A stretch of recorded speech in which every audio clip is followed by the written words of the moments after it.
tous, merci d'être présents pour cette nouvelle session de webinaire consacrée à EasyV Gestion Libre. Nous sommes de nouveau en présence de Nicolas Musberger, gérant analyste justement donc, au sein de la Banque Postale Asset Management. Bonjour Nicolas. Bonjour Imen, bonjour à tous. Donc, sans plus tarder, je vais commencer donc, la présentation en énonçant un peu le sommaire. Donc, rappel des caractéristiques dans un premier temps sur la gestion libre dans EasyV. Puis ensuite, nous passerons à la partie de Nicolas, qui sera plus longue que la mienne, justement, puisqu'elle constitue l'essentiel de notre webinaire, sur la vue des marchés, sur la stratégie d'investissement, la stratégie d'investissement, pardonnez-moi. Et enfin, nous terminerons avec les questions-réponses. Donc, sur la gestion libre dans EasyV, donc c'est une gestion qui vous permet d'être relativement autonome dans votre choix d'allocation. Donc, c'est vous qui choisissez votre profil de risque, c'est vous qui choisissez votre part en fonds euros, votre part en UC. Et le cas échéant, vous pouvez être aiguillé par le biais justement des portefeuilles conseillés de Nicolas. Donc, c'est une gestion du coup qui peut être accompagnée par le biais de 5 profils allant justement donc, du moins risqué au plus risqué. Pour le coup, concernant les autres caractéristiques, nous avons justement donc, des outils qui accompagnent cette gestion libre, un suivi en particulier qui vous est avec une dose d'information qui vous est envoyée tous les mois, de manière à ce que vous suiviez justement donc ce qui est fait par Nicolas, et puis des alertes donc pour vous indiquer que les portefeuilles ont été modifiés et pour vous inviter, le cas échéant, à réaliser des arbitrages. On a des options et des garanties également donc à rappeler. Donc les options ici, ce sont les versements réguliers, la possibilité justement donc à partir d'une certaine somme, justement, donc d'envisager un versement tous les mois dans votre contrat, une sécurisation des plus-values également, donc les plus-values par exemple en UC qui peuvent être ensuite mises dans votre fonds en euros, un investissement progressif, donc qui peut aller crescendo, et des rachats planifiés. Également des garanties, donc garantie coup dur, premium ou garantie plancher, que vous pouvez actionner le cas échéant. Donc, les contours de l'univers d'investissement, rappelez ici simplement qu'il y a 3 filtres, le filtre Easy Bourse, le filtre La Banque Postale Asset Management et le filtre CMP Assurance. Ce qui est intéressant ici, c'est de rappeler que le filtre Easy Bourse peut faire intervenir nos clients. Donc, nos clients peuvent être force de proposition du C, dans le cadre notamment de la gestion libre, de l'univers gestion libre. Ça a été le cas par le passé. On a eu des clients qui souhaitaient des UC en particulier et ce faisant, après analyse, nous soumettons justement donc l'unité de compte à la Banque Postale Asset Management et donc sous acceptation, on justement demande ensuite le référencement de cette UC proposée par nos clients à CNP Assurance. Donc vous pouvez être force de proposition. Donc parmi justement les considérations que l'on a lorsqu'on analyse en fait une UC, on a des considérations quantitatives. Il faut que la liquidité soit bien au rendez-vous et bien entendu qualitative. La notoriété de la société de gestion, l'équipe également, et notamment la stabilité de cette équipe, et puis l'aspect durabilité. On reviendra dessus justement donc, dans un instant. On a également des critères techniques. Donc, ce faisant, on peut avoir éventuellement CNP Assurance qui, justement, donc même si l'UC a été accepté par LPPAM, en fait, pour des considérations purement techniques, n'est pas en mesure de référencer l'UC. Ça ne nous est pas arrivé et ça arrive très rarement en règle générale. Donc voilà, mais il faut quand même l'avoir à l'esprit. Le cas échéant, l'univers d'investissement actuel en ce qui concerne la gestion libre se compose de 121 UC, avec l'essentiel étant des SICAV et FCP. On a également des ETF et puis on a des SCPI. On a 6 SCPI, donc là, une petite coquille, 6 SCPI à l'heure actuelle. Donc une architecture ouverte qui, du coup, fait entrer dans la scène d'autres sociétés de gestion que nos sociétés maisons et qui, du coup, vous donne la possibilité d'avoir un large choix dans, justement, votre allocation. Donc, les 6 SCPI, on voit ici les émetteurs. On a 2 SCPI de la française, une SCPI de Perial, d'Amundi, de Sofidy et de AOW Silogère. Ensuite, concernant justement donc l'aspect durabilité ou l'aspect en fait responsable des UC que l'on vous propose, il faut savoir que justement donc aujourd'hui dans le filtre que l'on a avec la Banque Postale Asset Management, on a un filtre très clairement ESG en fait qui va se définir de deux manières, soit le label ISR ou le label Greenfin, le cas échéant, ou le label Finansol, qui sont tout trois des labels français, donc qui sont reconnus. Ou alors, on a également la classification donc en termes de durabilité, classification européenne, classification française, donc SFDR et AMF, et classification avec également une classification d'une agence de notation que l'on a aujourd'hui dans notre pipe, qui est Morningstar. Donc du coup, une durabilité qui se veut donc assez rigoureuse quand même et qui justement n'est pas terminée aujourd'hui dans le spectre de l'univers gestion libre. Enfin, pour finir, une forte diversification, donc à savoir une diversification qui se dénote par les catégories Morningstar en particulier que l'on a dans notre univers.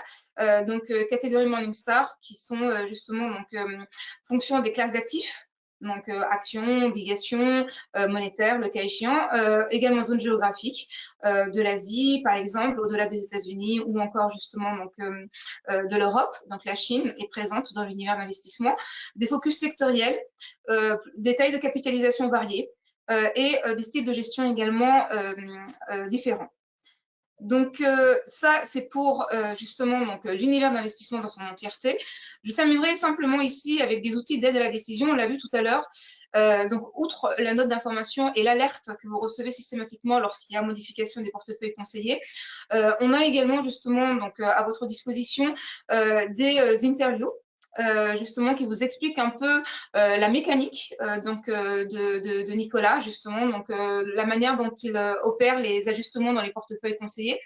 Et on a également des tutos qui vous sont proposés pour vous montrer, par exemple, typiquement, comment justement donc opérer des arbitrages au niveau de votre portefeuille, de votre allocation. Donc voilà, ça concerne donc les outils d'aide à la décision que l'on renouvelle très régulièrement.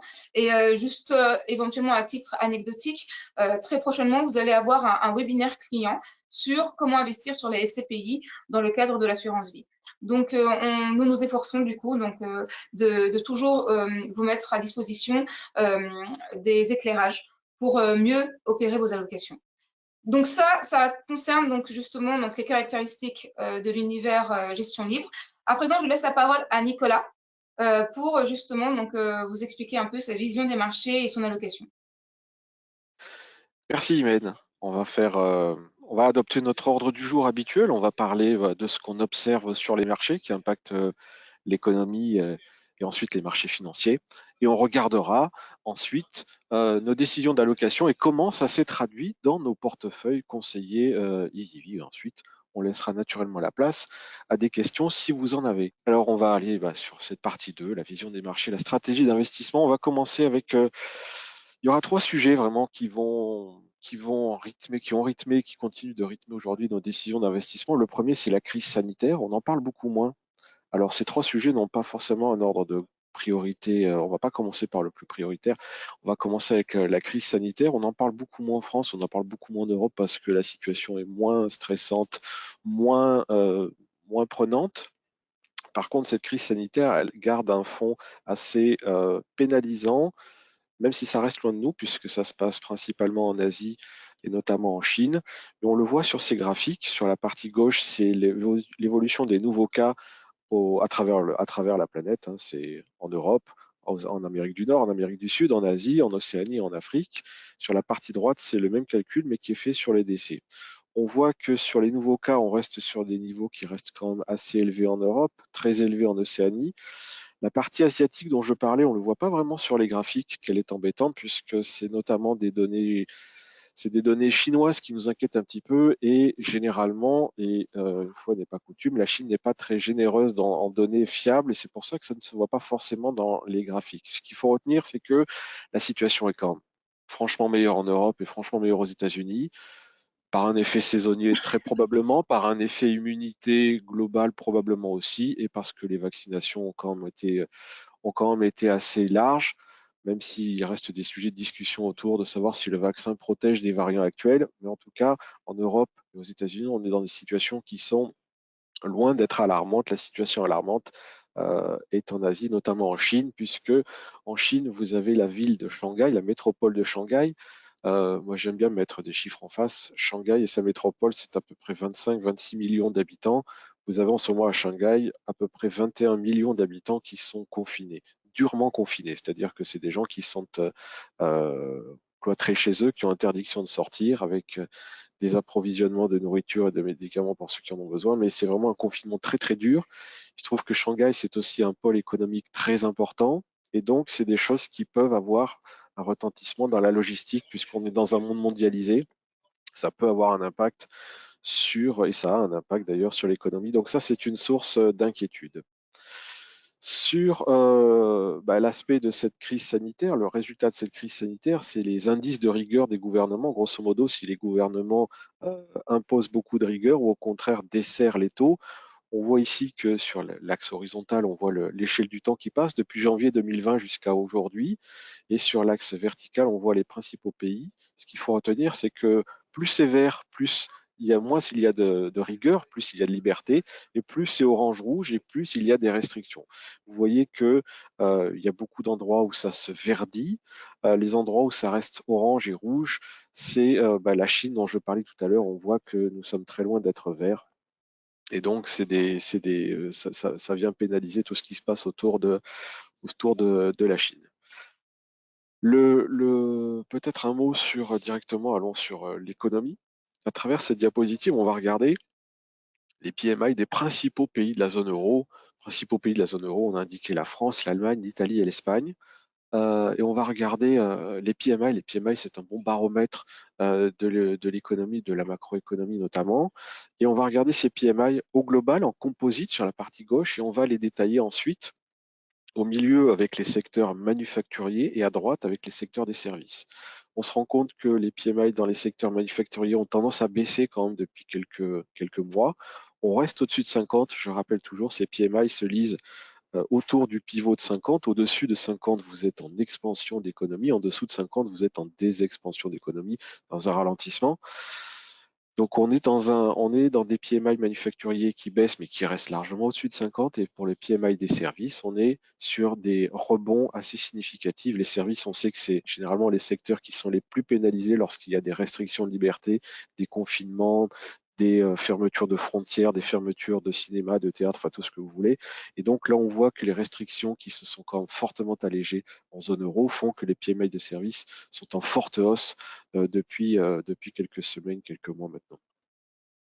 Quand on regarde de manière plus globale les indices de surprise économique, là aussi, on va les regarder sur les principales zones. D'abord au global, en haut à gauche, et ensuite on va regarder ça sur les différentes grandes zones. On voit que ces indicateurs de surprise économique finalement se tiennent assez bien. On est sur des niveaux assez élevés, on est sur une tendance qui reste assez, assez bonne du point de vue de l'économie, que ce soit au global, que ce soit aux États-Unis. Les États-Unis, c'est une grosse locomotive économique. On voit qu'on est sur des niveaux qui sont bien meilleurs. Au Japon, c'est toujours assez volatile. La lecture de cet indicateur au Japon est toujours un peu plus délicate, parce qu'au Japon, il faut savoir que c'est un des rares pays développés qui a mis beaucoup de temps à vacciner sa population et qui a alterné entre des états d'urgence et des états non-urgence. L'état d'urgence au Japon, il faut comprendre que c'est l'équivalent de couvre-feu ou de confinement chez nous. Donc ça a eu tendance à pénaliser un petit peu l'économie au Japon.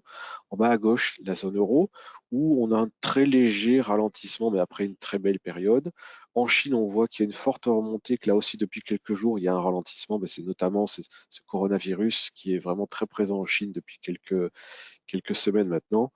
Et au final, les émergents qui sont généralement le calque de la Chine, puisque la Chine étant le gros moteur des pays émergents, les pays émergents suivent la Chine. Ça, c'est pour des indicateurs de surprise économique au global. Et quand on fait le même exercice sur l'inflation, on va en parler dans un instant, l'inflation est un sujet très important. On voit là aussi que les sorties de chiffres sur l'inflation au global sont sur une tendance fortement haussière. Aux États-Unis, on reste sur un niveau très élevé, même si ça ralentit un tout petit peu. Au Japon, c'est assez mitigé. En zone euro, l'augmentation est exponentielle. Vous le voyez, on est sur un trait quasiment vertical en matière de hausse. En Chine, là aussi, on est sur un petit ralentissement depuis quelques semaines, ainsi que dans les pays émergents. Pourquoi cette inflation nous intéresse?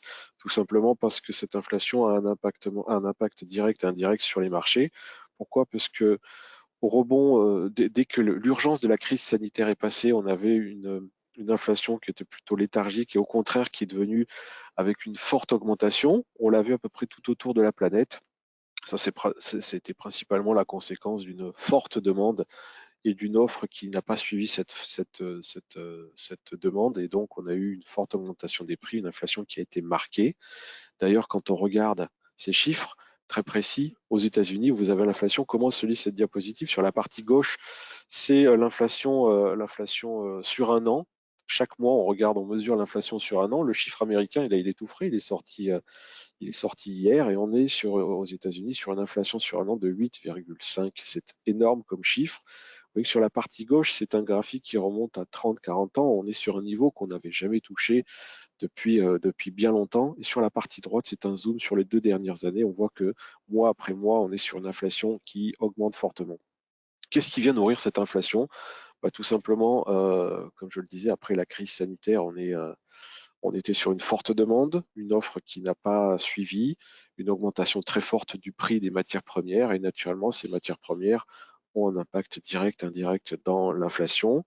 Ça, c'était vraiment une conséquence de la crise, de l'urgence de la crise du Covid. Si la crise du Covid n'est pas complètement finie, on ne peut plus vraiment parler de crise, on est un peu moins surpris. Par contre, ce qui est venu nourrir davantage cette inflation, c'est les épisodes récents qu'on a vus de tensions entre la Russie et l'Ukraine en début d'année. Et ces tensions entre la Russie et l'Ukraine se sont transformées en une guerre puisque fin février, la Russie a traversé la frontière qui la sépare avec l'Ukraine, a décidé de récupérer 2 zones qu'elle considérait comme étant russes, puis a continué de se propager au travers de l'Ukraine. Tout ça a eu des tendances, a eu des impacts politiques, géopolitiques très importants et ont eu des impacts sur les marchés financiers très forts sur le prix des matières premières. On va le voir dans un instant. Et ça, c'est venu nourrir davantage cette inflation. Donc cette inflation que vous voyez très forte aux États-Unis, elle est nourrie par 2 choses, les conséquences du Covid et également, mais depuis peu, les conséquences des tensions militaires qu'il y a entre la Russie et l'Ukraine. Quand on fait le même exercice et qu'on regarde cette inflation en zone euro, on est là aussi sur des chiffres très très importants. Vous le voyez sur la gauche, on est là aussi sur un historique qui date de 30 ou 40 années. On est sur une inflation qui n'avait pas vu un tel niveau depuis fortement longtemps. Et quand on regarde sur 2 ans, là aussi, on voit que mois après mois, on est sur une inflation très forte. Au dernier chiffre, on était sur une inflation de 7,5% sur un an. On est sur une inflation vraiment très forte en zone euro. Là où je dis que ça préoccupe beaucoup les marchés, c'est que cette inflation, elle est le mandat principal des banquiers centraux, dont le job est de maintenir une stabilité des prix et d'avoir une target, une cible, pardon, d'inflation autour de 2%. Il se trouve que pendant longtemps, les banquiers centraux étaient très embêtés parce que l'inflation perdurait en dessous de 2%. Et là, on est sur une inflation qui a largement dépassé les 2%. On est sur des banquiers centraux qui sont un peu pris de court, puisque je le rappelle, les principaux banquiers centraux, notamment aux États-Unis, Jérôme Powell, le patron de la Fed, la Banque centrale américaine, qualifiait jusqu'à l'été dernier d'inflation de phénomène temporaire et qu'elle allait se résorber d'elle-même. Il se trouve que cette inflation ne fut pas du tout temporaire, qu'elle continue d'augmenter assez fortement. Et c'est pour ça qu'on a des banquiers centraux, États-Unis en tête, BCE un peu derrière, qui sont obligés de prendre des mesures de politique monétaire très importantes pour essayer de juguler cette inflation. D'ailleurs, ça m'amène à parler sur la diapositive suivante de la politique monétaire. Quand on regarde en haut et à gauche le bilan des principales banques centrales, en bleu la BCE, en rouge la Fed et en jaune la Banque centrale japonaise, on mesure ici en haut à gauche le bilan des banques centrales, c'est-à-dire la taille de leur portefeuille. On voit que c'est des bilans qui ont très fortement monté. Ça, c'était l'effet Covid, puisque au début de la crise du Covid, les banquiers centraux ont fortement augmenté leur bilan, c'est-à-dire qu'elles ont augmenté la taille de leur bilan en achetant directement des titres sur les marchés financiers, principalement des titres obligataires souverains ou des titres obligataires de crédit, c'est-à-dire d'entreprise.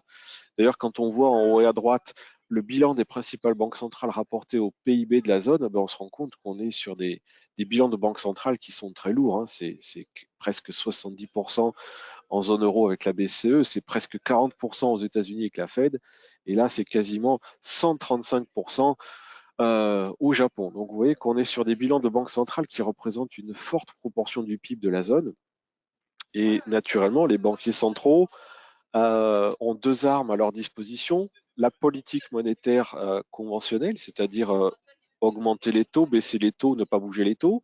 Il se trouve qu'après avoir fortement baissé les taux au début de la crise du Covid, on le voit en bas à gauche, les taux étaient à zéro, voire même en territoire négatif.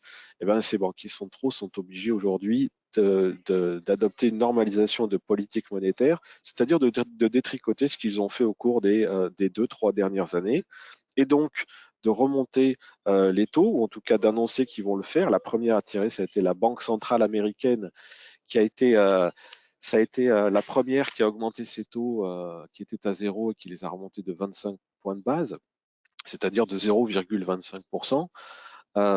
Il n'est pas impossible, on va le voir dans un instant, que lors de sa prochaine réunion, qui sera dans quelques jours, elle remonte ses taux de 0,5% supplémentaires. Elle est obligée d'aller vite et fort. On le voit pour l'instant, la Banque centrale japonaise n'a pas bougé, elle est toujours sur des taux qui sont à moins 0,10, et on est côté BCE en zone euro sur des taux qui sont toujours à moins 0,5. On est sur une banque centrale américaine qui est plutôt pressée de revoir sa politique monétaire parce que l'inflation devient très forte. Donc on voit généralement les principaux dignitaires de la Banque centrale américaine faire des déclarations dans la presse pour préparer les marchés au fait que la Banque centrale américaine va devoir aller plus vite et plus fort. Ça, c'est quelque chose qui est très important pour pouvoir juguler cette inflation très forte. En zone euro, l'urgence semble moins forte puisque la Banque centrale européenne ne prévoit pas de remonter ses taux avant la fin de l'été, au début de l'automne prochain, et on est toujours sur des taux qui restent négatifs en zone euro. En bas à droite, c'est des indices qui sont calculés par Goldman Sachs, une banque d'affaires américaine, qui mesure des indices de conditions financières, et on voit que ces conditions financières sont en train de se resserrer. Il faut comprendre que plus le trait monte, plus les conditions financières sont moins bonnes, plus le trait baisse, plus elles sont bonnes. Donc on est sur des conditions financières qui avaient été assez bonnes et qui deviennent un tout petit peu moins bonnes du fait de la hausse de l'inflation et de banquiers centraux qui sont obligés de devenir un peu plus agressifs. Justement, quand on parle de la Fed et quand on fait des prévisions, c'est un graphique un peu complexe, mais je vais vous en faire juste l'interprétation. C'est ce qu'il faut comprendre, c'est que la Fed va devoir augmenter ses taux beaucoup plus vite que prévu, beaucoup plus fortement que prévu. Grosso modo, d'ici la fin de l'année 2022, la Banque centrale européenne, les marchés tablent sur une augmentation de 8 augmentations, ce qui amènerait les taux d'intérêt à peu près 2,4-2,5%. Je le rappelle, aujourd'hui, on est seulement à 0,25%. Donc on voit qu'il y a encore de la marge. Et ça, c'est quelque chose que les marchés regardent avec attention et que nous regardons avec attention, parce que des taux qui augmentent aussi vite, aussi fort, c'est de nature à faire stresser les marchés, notamment à mettre de la pression sur les actifs risqués, notamment les actifs risqués qui sont sensibles au taux d'intérêt et qui sont défavorablement sensibles, j'ai envie de dire, qui sont pénalisés lorsque les taux augmentent. Tous les actifs liés à la croissance sont assez pénalisés quand les taux augmentent. Et donc, ça, c'est quelque chose qu'on regarde avec attention. Quand on fait ce même exercice côté BCE en zone euro, on voit là que on voit là que les taux resteront bas encore un certain temps. Les remontées seront un peu plus graduelles, mais on voit que les probabilités qui sont faites directement sur les marchés financiers montrent qu'on devrait regagner des taux à zéro, alors que nous sommes à moins 0,5 seulement en fin d'année. Donc vous voyez que les sens sont les mêmes entre la BCE et la Fed, mais que la Fed est beaucoup plus agressive dans ses mouvements. Quand on regarde le panorama, le mapping, la cartographie en français des marchés financiers, vous avez en bas à droite les performances des différentes classes d'actifs depuis le début de l'année. C'est la colonne qui s'appelle Performance Year to Date, c'est à fin mars. Et je rappelais à droite les performances de l'année 2020. On va peut-être s'arrêter seulement sur le commentaire des performances depuis le début de l'année. On est sur des marchés d'actions qui restent quand même assez impactés, qui restent négatifs, On voit le MSCI AC World, c'est l'indice des actions internationales qui est en baisse de 5,5% quasiment, avec des disparités, des choses un peu différentes. On voit que le CAC 40 en France est en baisse de quasiment 7%. Les actions de la zone euro ou globale sont en baisse de moins 9%. En Europe, on est à moins 5%. Aux États-Unis, moins 5%. Le Japon, moins 1,5%.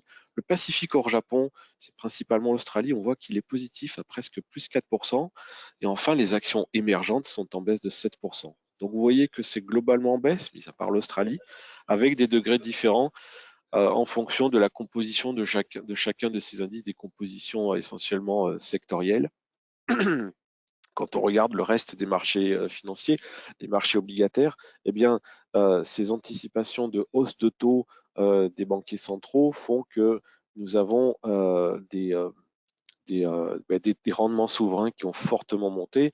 Je rappelle la petite mathématique sur les marchés obligataires. Quand les taux remontent, on a des prix des obligations qui baissent. Et ben là, on a des taux qui ont fortement monté et on a donc des prix des obligations qui ont été pénalisés, qui sont en baisse, puisque quand on regarde les obligations au sein de la zone euro, on est sur des obligations souveraines, c'est-à-dire des obligations d'État qui sont en baisse de 5%.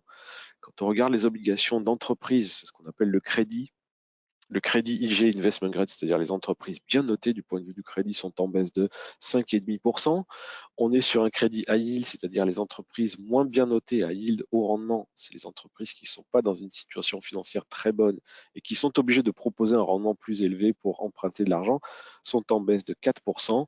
Et enfin, les obligations liées à l'inflation, elles sont en hausse. On est sur une inflation qui est très forte, mais ça tire à la hausse le prix des obligations indexées à l'inflation qui sont en hausse de plus 1,5%. Je ne vais pas commenter toutes les cases, mais seulement vous dire que on est sur des marchés qui sont quand même assez stressés depuis le début de l'année, après un plutôt bon, voire même très bon cru de l'année 2021.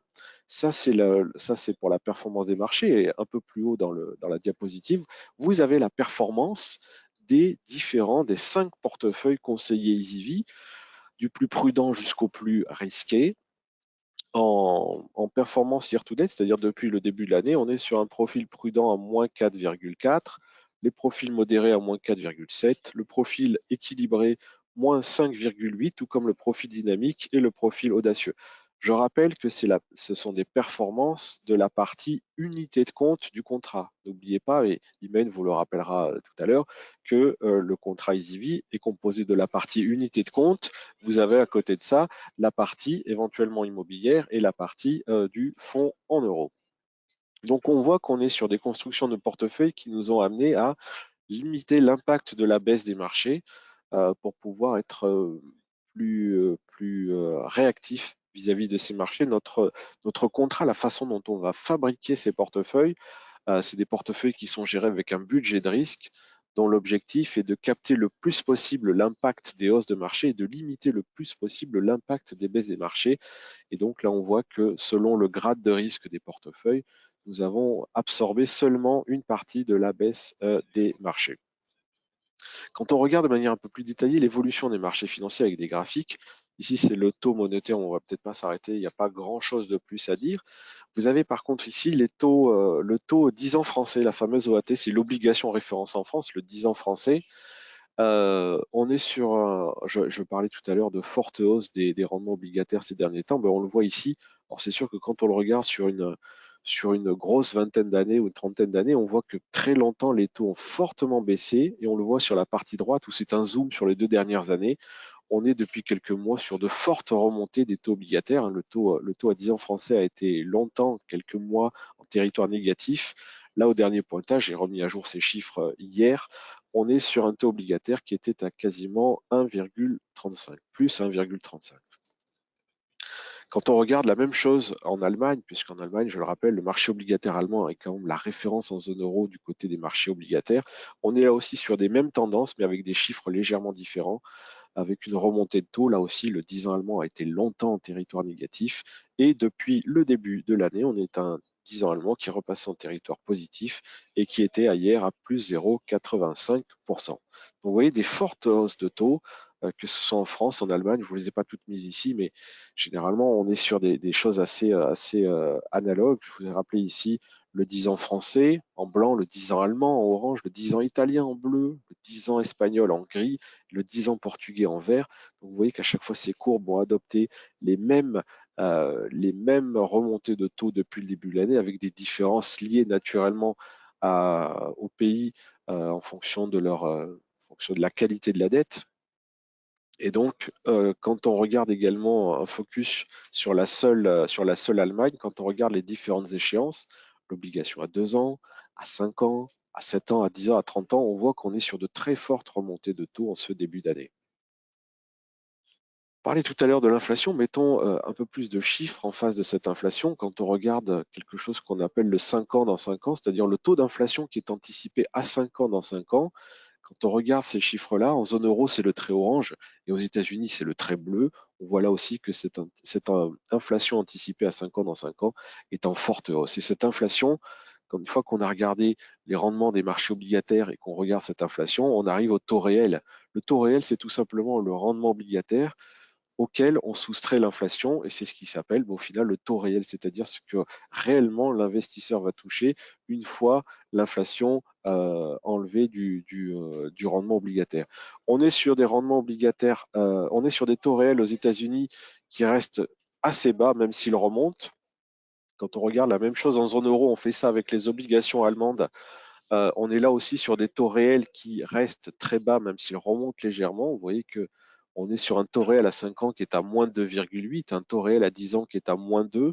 Ça favorise une théorie qui est en place sur les marchés depuis maintenant plusieurs mois, plusieurs années. C'est la théorie TINA. TINA pour dire There is no alternative, il n'y a pas d'autre alternative. Puisque quand on regarde le marché obligataire, même si le rendement qui remonte reste un peu plus attractif, eh bien le taux réel qui reste quand même très impacté par l'inflation fait que beaucoup d'investisseurs sont obligés de se détourner du marché obligataire et d'aller vers des actifs beaucoup plus risqués et donc potentiellement plus riches en rendement, plus riches en performance. Et donc beaucoup d'investisseurs continuent d'aller vers les marchés d'actions ou d'aller vers le marché du crédit pour pouvoir obtenir un rendement et des performances un peu meilleures tant que cette théorie TINA est en place sur les marchés financiers. On parlait des fortes remontées sur les rendements obligataires. Eh ben, fort rendement obligataire, enfin augmentation du rendement obligataire veut dire prix des obligations qui baissent. On le voit ici. Le prix des obligations qui avait fortement monté au cours des 20-30 dernières années, on voit que depuis le début d'année, ce prix, on est sur un indice ici d'obligations souveraines de la zone euro qui a fortement baissé. Quand on regarde le même exercice sur les obligations crédit, des obligations d'entreprise, eh ben là aussi, on est sur des obligations qui sont négativement impactées par la hausse des taux avec des indices obligataires crédit investment grade qui baissent.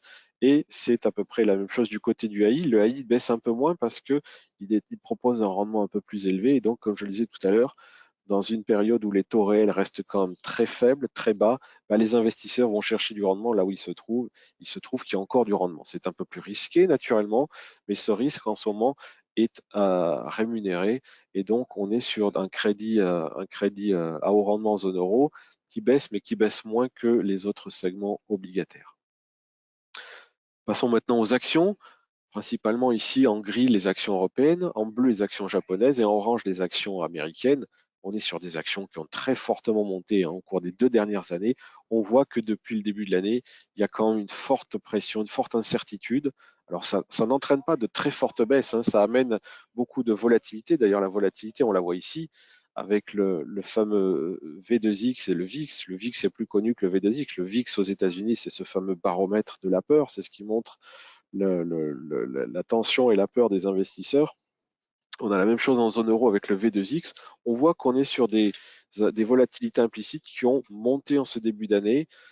Ça a été notamment le cas au moment où la Russie a envahi l'Ukraine, mais on voit que ça n'a pas amené un stress démesuré, puisque quand on regarde ça sur la partie gauche, sur un historique beaucoup plus long, on voit qu'on a eu un pic de volatilité, mais qui n'a pas été finalement si fort que ça.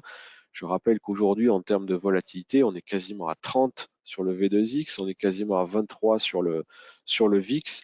Il y a encore un peu plus de 2 ans, au moment où la crise du Covid a éclaté, c'était au début de l'année 2020, on est sur ces mêmes indicateurs de volatilité qui étaient montés tous les deux à 80 ou 90. Donc vous voyez qu'on n'est pas du tout sur la même nature de stress, en tout cas mesuré à travers la volatilité des marchés d'actions. Peut-être un petit mot sur l'euro-dollar. L'euro-dollar est en train de continuer sa forte baisse qui s'est enclenchée depuis le premier trimestre de l'année dernière, depuis 2021. Pourquoi est-ce qu'on est sur un euro-dollar qui baisse? Je rappelle toujours, un euro-dollar, une devise, ça s'apprécie, c'est toujours face à une autre devise. Ici, on regarde on regarde l'euro contre le dollar. Eh bien, tout simplement, c'est que on est sur un dollar qui monte, tout simplement parce qu'on est dans une zone historique avec de l'incertitude. Il se trouve quand on est dans de l'incertitude, eh ben, une des devises préférées des investisseurs, c'est le dollar. Il se trouve qu'on est en temps de guerre, en tout cas en Europe, et les investisseurs ont tendance à préférer le dollar. Ben, ils préfèrent le dollar. Quand ils achètent des dollars, généralement, ils vendent de l'euro. Ben, en vendant des euros, ils essaient de détourner leurs actifs de la zone euro qui est quand même très proche du conflit entre la Russie et l'Ukraine. Et donc, l'un dans l'autre, quand on compare l'euro au dollar, on est sur un cours d'euro-dollar qui baisse à 1,08. Au dernier pointage, c'était hier. Le pétrole qui est un actif assez particulier puisqu'il évolue en fonction du rythme macroéconomique, microéconomique et des tensions géopolitiques. On voit qu'on est sur un pétrole qui a très fortement monté en ce début d'année, notamment au moment où la Russie a envahi l'Ukraine. On est sur un pétrole qui était monté à 140 dollars. On est ici sur le pétrole de qualité Brent. C'est celui qui a été le plus impacté. Et encore en intraday, en cours de journée, on était passé quasiment pas loin des 150 dollars pour un baril. On voit qu'on est sur un pétrole qui a quand même reflué depuis quelques jours, puisqu'on est en train d'atterrir gentiment entre 100 et 110 dollars pour un baril. Ça reste très élevé. Mais pourquoi est-ce que le pétrole reflue? Tout simplement parce que le conflit entre la Russie et l'Ukraine montre que les investisseurs européens, quelles que soient les sanctions qu'ils mettent en place, on voit que le pétrole et le gaz russe sont quand même préservés puisque les Européens ont quand même des besoins de pétrole et de gaz russe. Ils n'ont pas pu couper les tuyaux du jour au lendemain. Et surtout, je parlais tout à l'heure au tout début de la crise sanitaire avec la Chine qui a dû confiner une bonne partie de Shanghai. On est sur la Chine qui est un des plus gros consommateurs de pétrole sur la planète. Et ben, quand le plus gros consommateur de pétrole sur la planète met pas mal d'usines en sommeil, et ben, c'est du pétrole qui n'est plus consommé et donc qui n'est plus acheté sur les marchés. Et donc, on est sur un pétrole qui a reflué, voilà, qui était à peu près à 105 dollars pour un baril de pétrole Brent, c'était hier. L'or, généralement, c'est un actif qui marche en période d'incertitude. On est dans une période d'incertitude et donc on est sur on est sur un pétrole, on est sur un cours de l'or, pardon, qui après avoir été assez anesthésié au cours de l'année 2021, en ce début d'année 2022, a fortement augmenté au fur et à mesure que l'incertitude, notamment autour de la guerre entre la Russie et l'Ukraine, a augmenté. Alors peut-être quelques mots après avoir vu un panorama de marché, sur ce qu'on a analysé dans notre dernier comité d'investissement, c'était il y a une dizaine de jours. Je vais peut-être aller directement à l'essentiel, on continue d'être assez positif sur le marché des actions. Je le disais tout à l'heure, il n'y a pas beaucoup d'alternatives au marché d'actions. Certes, il est un peu plus risqué, il faut faire preuve d'un peu plus de discernement, d'un peu plus de disparité, mais on reste assez positif sur le marché des actions. On voit qu'on a une préférence pour le marché des actions chinoises. On pense qu'une fois qu'ils auront passé cette difficulté autour du Covid, on pense que l'économie chinoise va repartir, que les mesures qui seront prises par le gouvernement chinois vont faire en sorte que les cours des actions chinoises remonteront assez fortement. C'est pour ça qu'on pense que notre meilleur marché pour les 3 prochains mois, c'est les actions chinoises. On reste également assez positif, mais dans une moindre mesure, sur les autres marchés développés, sur les actions américaines, les actions de la zone euro, les actions japonaises. On reste toujours négatif sur les marchés obligataires. On pense que les taux qui montent vont continuer de monter. Ça va pénaliser les actifs obligataires et c'est pour ça que on reste à l'écart de ces marchés ou en tout cas on y vient avec beaucoup de discernement sur certains segments bien particuliers. D'ailleurs, quand on regarde ici les portefeuilles conseillés EasyV pour le mois d'avril, en haut, c'est la décomposition des portefeuilles sur les principales classes d'actifs. Ben, sur ces principales classes d'actifs, le mouvement du mois d'avril qu'on proposait, c'était d'augmenter légèrement les actions, de baisser légèrement les obligations. Ça reste assez générique, c'est pour ça que dans le tableau du bas, on a voulu décomposer ces classes d'actifs par zone géographique et par segment, et on voit que nos arbitrages pour le mois d'avril ont été de diminuer les actions de la zone euro, généralement de 2%, et d'allouer 1% de plus sur les actions japonaises et d'allouer 2% de plus sur les actions émergentes. Ça, c'est pour la partie action. Du côté des taux, nous n'avions pas et nous n'avons toujours pas d'obligations souveraines en portefeuille. Nous n'aimons pas ça dans les portefeuilles parce qu'on pense que les taux qui montent vont continuer de faire souffrir les obligations. On va de manière plus fine sur le segment des obligations d'entreprise. Et dans les obligations d'entreprise, c'est là que nous avons fait nos arbitrages du mois d'avril, où nous avons diminué notre pondération sur les obligations du crédit euro investment grade, c'est-à-dire les entreprises les mieux notées, pour aller vers les entreprises high yield qui sont un peu plus risquées, mais qui offrent un potentiel de hausse, selon nous, qui reste plus intéressant. Et donc, au final, on a voulu traduire tout cela dans le portefeuille que vous avez sur la diapositive, avec les différents mouvements sur les différents fonds qui sont en portefeuille, avec une diminution au sein des actions de la zone euro. Nous l'avons fait principalement sur les actions de petite et moyenne capitalisation boursière. Vous voyez qu'on a diminué la ligne qui s'appelle LBPAM ISR Action Small Cap Euro, tout simplement parce qu'il se trouve que le conflit entre la Russie et l'Ukraine, s'il devait impacter un peu plus l'économie, ferait peut-être un peu plus mal au small cap qu'au large cap, puisque c'est des actions qui sont plutôt, ces entreprises qui sont plutôt sur une activité domestique en zone euro. On a voulu augmenter le Japon à travers notre ligne LBPAM ISR Action Japon. On a voulu augmenter notre pondération sur les actions émergentes à travers deux lignes. Le fonds LBPAM ISR Multi-Action Émergent, qui est un fonds action émergent au sens large, et également de manière plus fine sur la Chine à travers notre fonds LBPAM ISR Action Croissance Chine.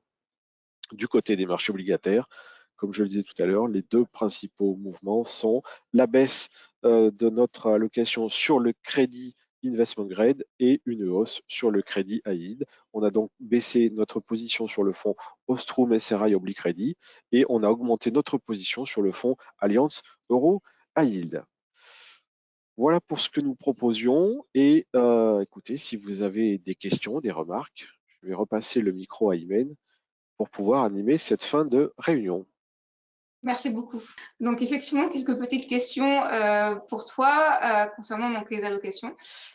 Concernant la Chine, dans un premier temps, la question qui est posée, c'est de savoir, donc aujourd'hui, l'idée, c'est plutôt d'envisager une augmentation de la pondération sur les actions chinoises avec quelle discrimination et sinon, quid justement de la conciliation entre ESG et actions chinoises, pour le coup. Alors, c'est une excellente question. C'est deux excellentes questions, parce qu'il y a deux sujets.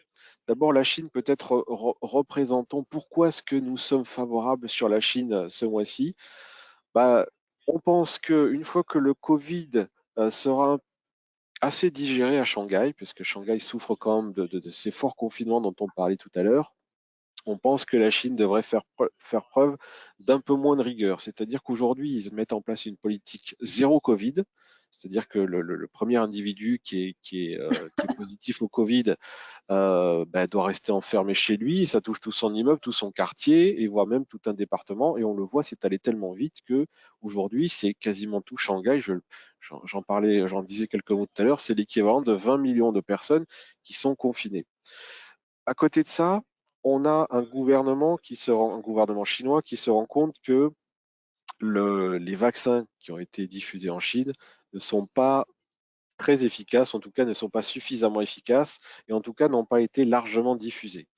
C'est pour ça qu'on pense qu'ils vont prendre le revers là-dessus, qu'ils vont essayer de revoir leur copie et qu'à l'orée de ça, ça devrait être meilleur pour l'économie chinoise. En plus de ça, le gouvernement, qui est quand même très présent dans le fonctionnement de l'économie en Chine, a déjà pris des mesures il y a quelques jours et risque de prendre d'autres mesures dans quelques jours pour soutenir l'économie, avec une baisse du taux de réserve obligatoire, enfin, grosso modo, avoir des mesures très accommodantes pour les marchés. Et ça, on pense que c'est un moteur dans les actions des marchés émergents. On pense que c'est la Chine qui est le moteur. elle est peu ou pas impactée par ce qui se passe en Russie et en Ukraine. Pour le coup, la Russie et l'Ukraine font partie de l'Europe émergente. Alors là, c'est une zone des marchés émergents qu'on n'aime pas du tout. On est très peu ou pas investi. Dans les autres marchés émergents, il reste l'Amérique latine sur lequel nous sommes plutôt neutres vis-à-vis des benchmarks. Et donc, notre principale conviction, que ce soit sur les marchés émergents, mais sur les marchés actions globales, ça reste la Chine. La deuxième question était sur l'ISG. Alors, c'est vrai que c'est légitime. Comment est-ce qu'on fait de l'ISR, de l'ESG quand on investit en Chine, parce qu'on sait très bien qu'il y a des questions de gouvernance qui sont un peu délicates, en tout cas qui sont moins limpides à élucider que dans des pays comme qui sont en Europe ou aux États-Unis. Eh bien, nous avons, puisque sur la partie émergente et sur la partie chinoise, nous investissons dans des fonds maison, alors que l'offre EasyV est en architecture ouverte. On peut investir dans des fonds du groupe, des fonds LBPAM, des fonds Tocqueville, mais également des fonds externes. Pour cette partie des marchés émergents, on a voulu investir directement dans nos fonds puisque nous avons une méthode qui s'appelle GRET, une méthode qui nous permet de sélectionner les titres du point de vue d'ISR, y compris sur les marchés émergents, notamment sur le marché des actions chinoises. Et là, on est donc investi sur les marchés chinois avec ce prisme ISR pour essayer de rechercher que les entreprises qui sont très bien notées du point de vue de l'ESG et de l'ISR. D'accord, c'est entendu. Autre question sur l'inflation, Nicolas. La question, c'est sur votre scénario central à date. Qu'est-ce que vous attendez concernant justement l'évolution de l'inflation? Justement, où est-ce que vous attendez les taux, pour le coup, dans votre scénario central? Et quelles répercussions, a priori, à la fois en fait, l'évolution de l'inflation et l'évolution des politiques monétaires pourraient avoir justement sur les classes d'actifs dominantes? Alors, la question de savoir si le pic d'inflation est passé ou s'il va arriver et quand, c'est la question centrale. Et celui qui sait répondre à ça aura résolu une bonne partie de l'équation. C'est pour ça que cet exercice est suffisamment difficile on l'aborde par une autre méthode, c'est qu'on va faire des prévisions. Alors, tous les mois, on va faire des prévisions pour les 3 mois qui arrivent. Et aujourd'hui, on pense que le pic de l'inflation n'est pas encore passé. On est encore sur des choses qui ont de l'inertie, le prix des matières premières qui est en très forte hausse, qui continue de rester en très forte hausse, que ce soit les prix des matières premières dans l'énergie, on l'a vu tout à l'heure avec le pétrole, ça touche également le gaz, ça touche également les matières premières des métaux industriels d'abord, parce que Ah, on en parlait tout à l'heure, il y a beaucoup de demandes et donc il y a une forte demande sur ces métaux industriels, notamment le cuivre. Et comme tu disais, Imen, il y a tout ce qui touche aux denrées, tout ce qui touche aux matières premières alimentaires, la viande, les graines, les céréales. Et prenez un bon exemple autour de vous, si vous faites les courses, essayez en ce moment d'acheter un bidon d'huile de tournesol, ça devient très difficile parce que soit il n'y en a pas, soit le peu qui reste est devenu un prix très élevé. Pourquoi? Parce que là, on est sur une conséquence directe du conflit entre la Russie et l'Ukraine, puisque la Russie et l'Ukraine, notamment l'Ukraine, est un des principaux pays qui pourvoit du tournesol. Et donc, avec les graines de tournesol, on fait de l'huile. Et naturellement, la logistique est complètement bloquée dans cette zone en ce moment du point de vue de la guerre. Et donc, tout ça amène de l'inflation également dans le prix de ces matières premières agricoles. Et ça nourrit l'inflation au global. Et ça, on pense qu'il devrait y avoir encore un peu d'inertie là-dedans. Donc, on pense que l'inflation devrait encore continuer de monter. Et d'ailleurs, cette inflation qui continue de monter va presser un peu plus les banquiers centraux d'agir de manière peut-être un peu plus forte, de manière un peu plus rapide. On parlait tout à l'heure de la Fed. Il n'y a pas plus tard il y a 5 jours à peu près. C'était en fin de semaine dernière. Vous avez le vice-président de la Fed, la numéro 2 de la Fed, qui s'est exprimé de manière aussi clairement que possible en disant la Fed devra agir de manière beaucoup plus rapide et beaucoup plus forte. Quand vous avez ce genre de personne et vu son poste et vu son niveau d'information qui vous dit ça, c'est tout simplement pour préparer les marchés, les investisseurs au fait que la Banque centrale américaine va devoir augmenter ses taux de manière très forte d'ici la fin d'année pour pouvoir juguler cette inflation. En zone euro, on est un peu moins. En zone euro, la Banque centrale semble un peu moins pressée. L'inflation y est moins forte, certes, mais il faudra que la Banque centrale européenne, alors elle est en train de s'exprimer au moment où elle finit de s'exprimer au moment où on parle, la BCE risque de devoir elle aussi revoir sa copie pour savoir ce qu'elle fait quant à ses achats d'actifs et sur ses taux directeurs. En termes de prévision de taux, puisqu'il y avait ça dans ta question, à 3 mois, Ouais, on anticipe que le 10 ans américain devrait monter jusqu'à 2,70. Quand on a fait l'exercice, il était à peu près à 2,5. Si on regarde le 10 ans allemand, on pense qu'il devrait monter jusqu'à 0,75 à 3 mois. Quand on a fait l'exercice, on était à 0,68. Donc on voit qu'on a une petite appréciation. Et sur le 10 ans français, là aussi, on était à 1,10. Quand on a fait l'exercice il y a quelques jours, on prévoyait une augmentation jusqu'à 1,20. Donc on voit qu'on est sur des taux longs, les taux de 10 ans, qui devraient continuer de monter. Les hausses se font surtout sur des taux courts, puisque les taux courts sont quand même très fortement impactés par les taux directeurs. Et c'est sur les taux directeurs que les banquiers centraux devraient être assez actifs et proactifs dans les prochains mois. d'accord, d'accord. Il y a une question également sur, toujours sur la Chine, sur quid des risques de radiation des actions des sociétés chinoises sur le marché américain? C'est un vrai risque, tu as raison, c'est pas un risque nouveau parce que ça c'est une thématique qui est en place depuis un certain temps. Deux raisons pour cela. La première, c'est que la Chine et les États-Unis sont toujours des pays qui sont fâchés. Il se trouve que la Chine s'est rendue compte qu'elle avait beaucoup d'entreprises cotées en bourse qui devenaient des gigantesques entreprises en termes de capitalisation boursière. Prenez le titre Alibaba, euh, qui est coté aux États-Unis. Pas mal d'entreprises qui sont cotées, pas mal d'entreprises chinoises qui sont cotées aux États-Unis, où le gouvernement chinois a tout simplement euh, pris des mesures, on va prendre des mesures supplémentaires pour faire en sorte qu'elles soient obligées ou quasiment obligées de ramener le listing de leur entreprise sur des marchés chinois. La deuxième raison, encore une fois, c'est que aux États-Unis, le président Biden a des sondages qui sont assez défavorables. Il y a des élections de mi-mandat aux États-Unis dans quelques mois, ce sera à l'automne prochain. Et il se trouve qu'aux États-Unis, quel que soit le président, quelle que soit sa couleur politique, en ce moment c'est Biden et juste avant c'était Trump, quand le président est en difficulté sur sa politique intérieure, généralement il se rattrape sur sa politique extérieure. Il faut savoir que aux États-Unis, le meilleur ennemi c'est la Chine. Et donc là aussi, les États-Unis sont prêts à prendre des mesures pour faire en sorte que les investisseurs, les fonds de pension investissent peu ou n'investissent plus du tout dans des entreprises chinoises cotées aux États-Unis. Et donc ça vient naturellement mettre de la pression sur ces entreprises chinoises cotées aux États-Unis qui sont obligées d'inventer des mécanismes pour se délister des États-Unis, pour rapatrier leur listing, c'est-à-dire leur cotation sur des marchés chinois. D'accord, c'est entendu. Deux dernières questions, Nicolas, éventuellement pour ne pas faire trop long. Donc la première concerne justement donc la logique de la limitation des drawdowns, donc en fait des baisses de marché. Donc est-ce qu'on peut se dire aujourd'hui que justement on est quand même, parce qu'on a vu tout à l'heure justement des performances légèrement négatives concernant donc les portefeuilles conseillés, on est aujourd'hui dans une logique plutôt en fait oui de limitation de la casse en fait. C'est plutôt ça. On est dans une logique prudemment optimiste. Je le disais depuis le début de l'année, on reste positif sur le marché des actions. Même quand la guerre a éclaté fin février entre la Russie et l'Ukraine, on est resté positif sur le marché des actions. Pourquoi? Parce qu'on pense que c'est une guerre qui ne devrait pas faire dérailler l'économie, en tout cas, ni à court terme ni à moyen terme. On voit quand même qu'il y a un enlisement dans ce conflit, hein, que ça ne se passe pas aussi rapidement que ce qu'on espérait. On reste toujours attentif aux fameux taux réels dont je parlais tout à l'heure, et ces taux réels qui restent toujours très bas obligent les investisseurs à aller sur le marché des actions.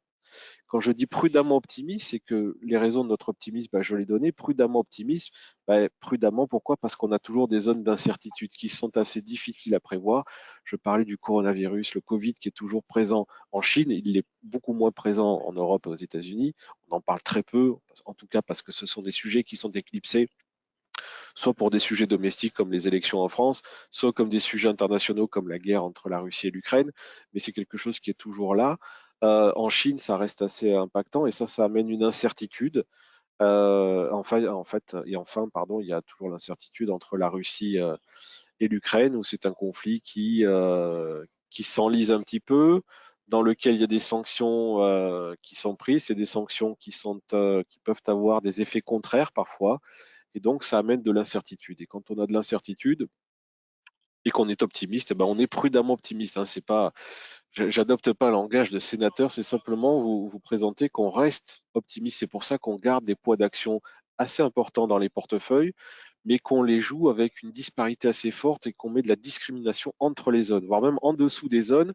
Je ne vais pas dans les détails parce que notre call est limité dans le temps. On choisit des supports, des fonds qui sont parfaitement adaptés du point de vue du couple rendement-risque, du point de vue de leur allocation sectorielle pour pouvoir justement, au final, proposer à l'échelle de tout le portefeuille conseiller EasyV un couple rendement-risque qui sera intéressant pour l'investisseur. Entendu, Nicolas. Du coup, je retiens de ton allocation, donc concernant les actions chinoises et concernant les obligations, notamment les obligations justement donc high yield, donc à haut rendement européennes. Du coup, en fait, on va s'arrêter là pour aujourd'hui. Je te remercie énormément. Donc, le mot d'ordre finalement, ça va être réactivité et donc surveillance de tes portefeuilles conseillés tous les mois, surveillance de tes justement arbitrages et de tes ajustements. Donc, nous vous donnons rendez-vous justement le mois prochain pour évoquer avec Nicolas quelles ont été les évolutions envisagées dans les différents portefeuilles modèles. N'hésitez pas à nous poser vos questions sur l'adresse webinaire avec un s @easybourse.com. Nous serons heureux d'y répondre. Et puis, je vous remercie énormément pour votre fidélité et encore merci à toi, Nicolas. Merci Imen, merci à tous et on se reparle au mois prochain. Au revoir. Au revoir.